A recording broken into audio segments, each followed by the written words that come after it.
setelah kita belajar mekanisme APBN tadi, tidak afdol kalau kita tidak belajar penyusunan mekanisme APBD.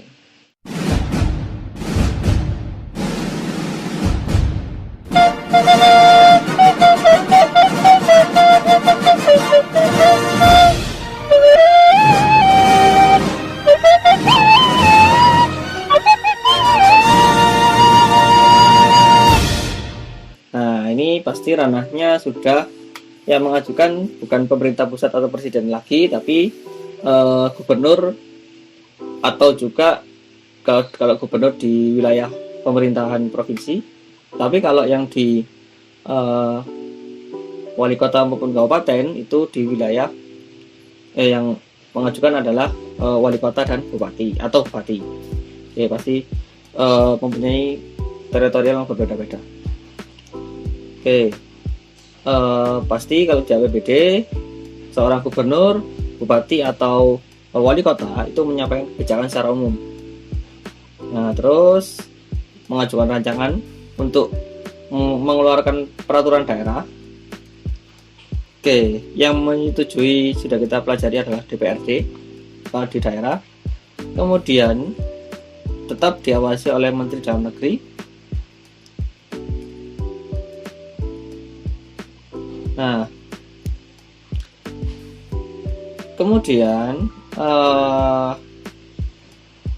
pengajuan anggaran ini yang dilaksanakan oleh gubernur ataupun wali kota dan bupati itu dilaksanakan 15 hari dan selambat-lambatnya adalah 3 hari.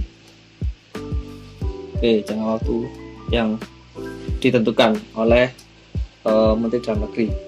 Apabila bertentangan dengan kepentingan umum, maka akan direvisi kembali selama 7 hari. Jika disetujui, maka dilaksanakannya keputusan gubernur, pergub biasanya, pergub atau peraturan bupati atau peraturan wali kota, dan akan ada anggaran yang baru pada tahun yang bersangkutan. Tetapi jika tidak disetujui, maka ya sudah membatalkan anggaran APBD dan tetap memakai tahun APBD tahun sebelumnya.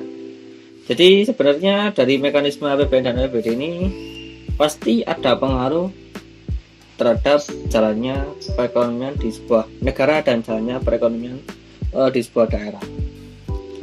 Jadi pengaruh APBN terhadap perekonomian di negara itu adalah untuk pembangunan sarana dan prasarana seperti jalan umum, jalan raya, jembatan, kemudian juga ada pelayanan umum lainnya. Nah, harapannya adalah untuk meningkatkan produktivitas dari faktor-faktor produksi. Contohnya seperti ada untuk meningkatkan SDM, adanya dibangun sarana sekolah, perkuliahan, sarana prasarana. Kemudian juga ada lagi dari adanya peningkatan kualitas SDM, pemberian dana kepada SDM, bantuan-bantuan. Diharapkan SDM ini memiliki produktivitas yang meningkat. Harapannya meningkatkan tabungan masyarakat dan meningkatkan investasi masyarakat. Jadi perekonomian perekonomian di sebuah negara ini pasti hasilnya akan meningkat jika dibarengi dengan pembangunan sarana dan prasarana yang dipengaruhi dari adanya dana APBN.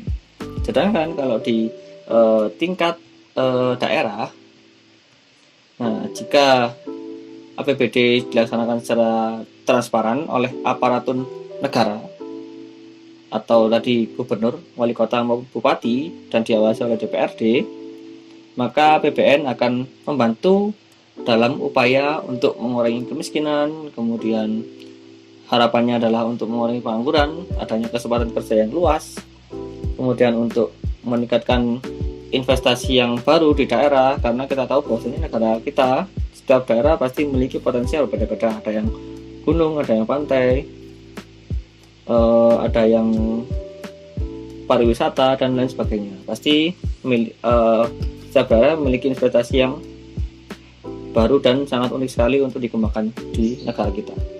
Nah, dan yang terakhir, harapannya ketika APBD ini dijalankan, harapannya adalah untuk mempengaruhi dan mensejahterakan kehidupan rakyat secara terus-menerus atau berkesinambungan. Tetapi jika APBD dilaksanakan dengan tidak transparan, maka pasti ada penyelewengan dana atau korupsi. Kemudian korupsi lah. Dan yang terakhir, pasti jika APBN ini tidak dilaksanakan dengan transparan, trust atau kepercayaan masyarakat terhadap apapun negara maupun daerah itu pasti akan menurun. Oke, nah selesai materi kita hari ini. Gracias, arigato, syukuria, gaji, merbani, thank you. Oke, jadi kita sudah belajar tentang banyak sekali ya. Ada bagaimana cara menyusun mekanisme anggaran APBN. Dan mungkin kalau kita bekerja di lingkup APBN, APBD maupun pemerintahan, pasti akan bertemu dengan hal-hal yang seperti itu. Atau juga kita juga bisa merasakan selama ini impact adanya dana APBN dan APBD yang mempunyai pengaruh di kehidupan sehari-hari kita. Oke, terima kasih. Saya kira wassalamualaikum warahmatullahi wabarakatuh.